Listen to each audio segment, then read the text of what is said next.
Members of Congress, I have the high privilege and distinct honor of presenting to you the President of the United States.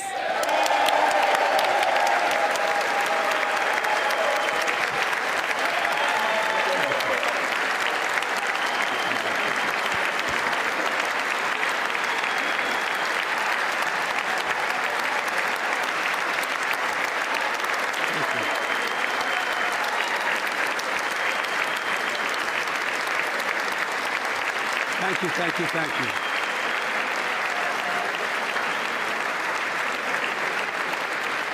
Thank you all very much. Thank you, General. Thank you. Thank you. Thank you all very, very much. Thank you. Please. Thank you so much. Madam Speaker, Madam Vice President, our First Lady and Second Gentleman, members of Congress and the Cabinet, Justices of the Supreme Court, my fellow Americans. Last year, COVID-19 kept us apart. This year, we're finally together again. Tonight,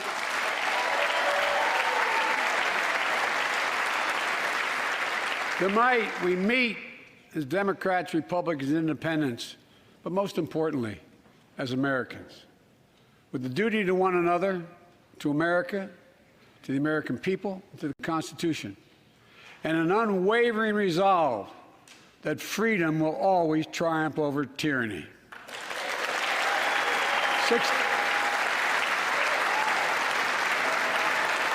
Thank you.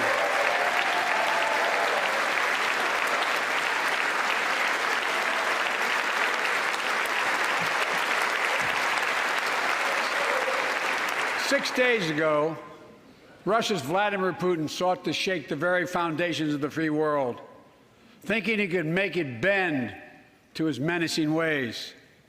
But he badly miscalculated. He thought he could roll into Ukraine and the world would roll over.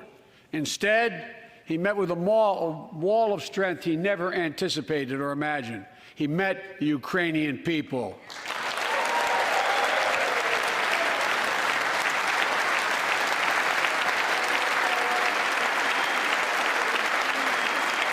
From President Zelensky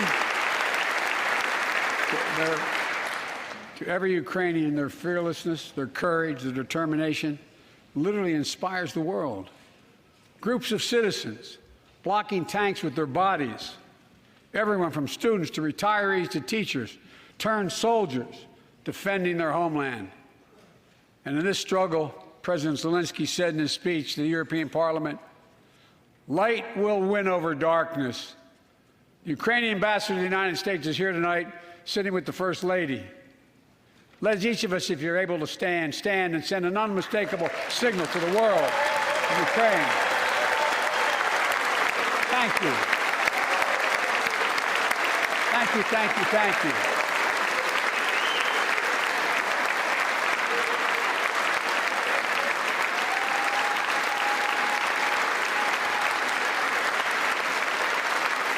She's bright, she's strong, and she's resolved.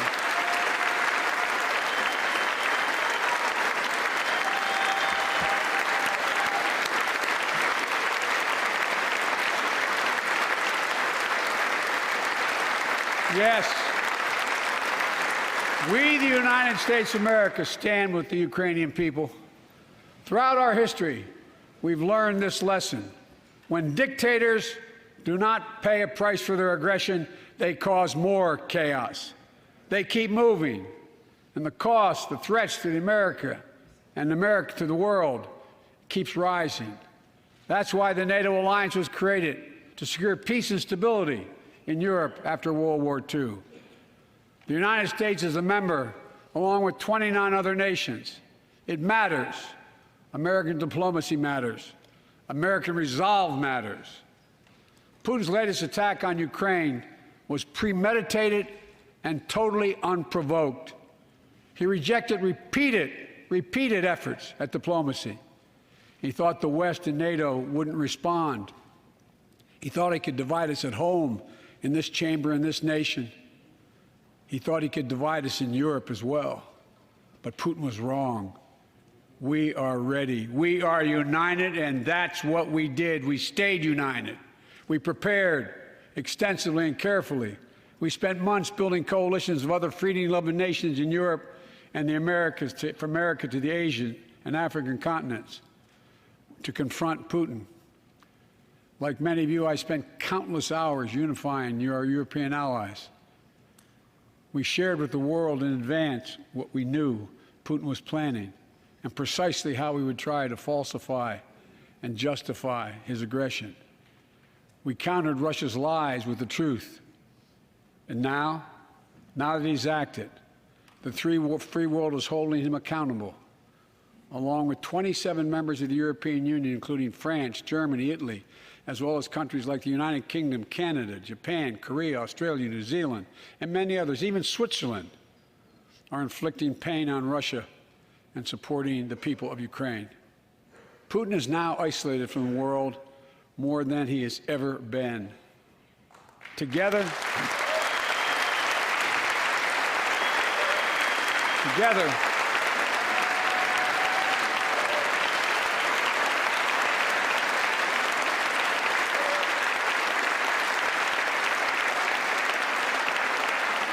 along with our allies, we are right now enforcing powerful economic sanctions.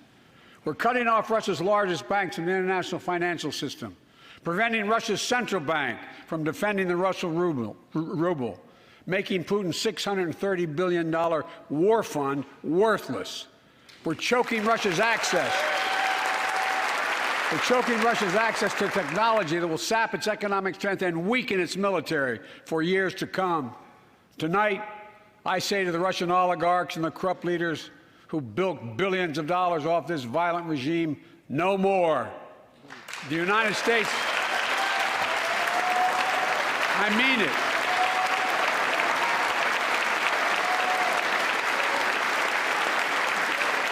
The United States Department of Justice is assembling a dedicated task force to go after the crimes of the Russian oligarchs. We're joining with European allies to find and seize their yachts, their luxury apartments, their private jets.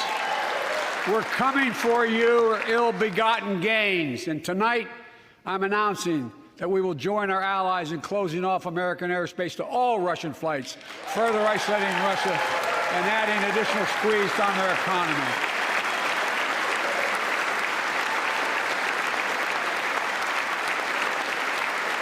He has no idea what's coming. The ruble has already lost 30% of its value.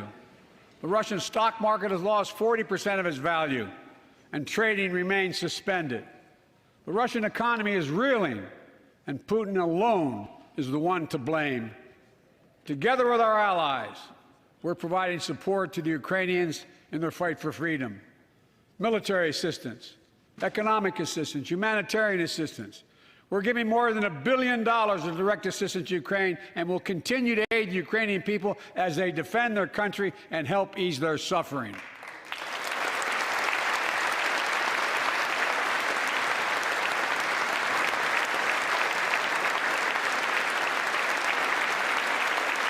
But let me be clear. Our forces are not engaged and will not engage in the conflict with Russian forces in Ukraine.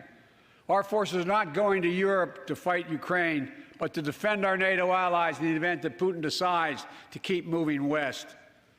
For that purpose, we have mobilized American ground forces, air squadrons, ship deployments to protect NATO countries, including Poland, Romania, Latvia, Lithuania, and Estonia.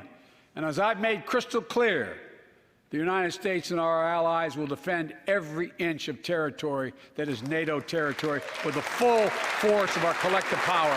Every single inch.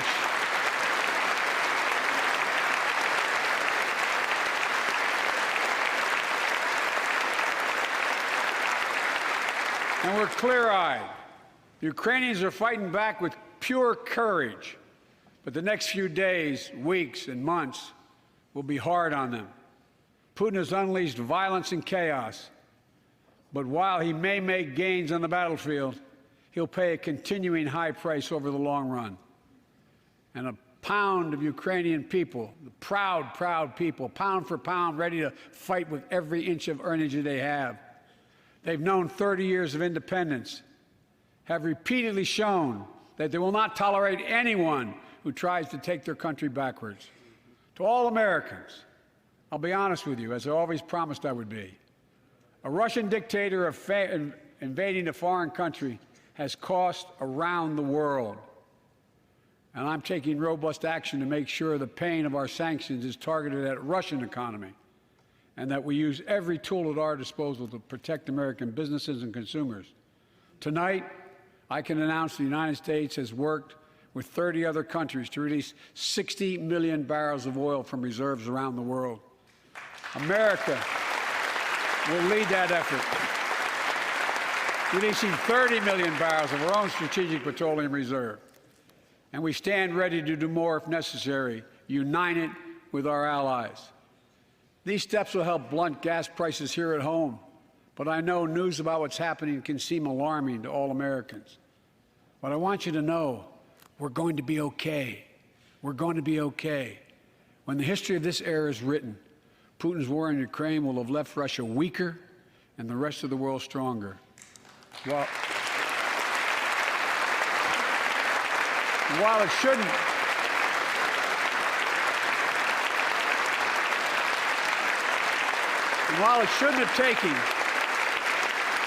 While it shouldn't have taken something so terrible for people around the world to see what's at stake, now everyone sees it clearly. We see the unity among leaders of nations, a more unified Europe, a more unified West. We see unity among the people who are gathering in cities and large crowds around the world, even in Russia, to demonstrate their support for the people of Ukraine. In the battle between democracy and autocracies, democracies are rising to the moment, and the world is clearly choosing the side of peace and security. This is the real test, and it's going to take time. So let us continue to draw inspiration from the iron will of the Ukrainian people. To our fellow Ukrainian Americans who forged the deep bond that connects our two nations, we stand with you. We stand with you. Putin may circle Kyiv with tanks, but he'll never gain the hearts and souls of the Iranian people. He'll never extinguish their love of freedom, and he will never weaken the resolve of the free world.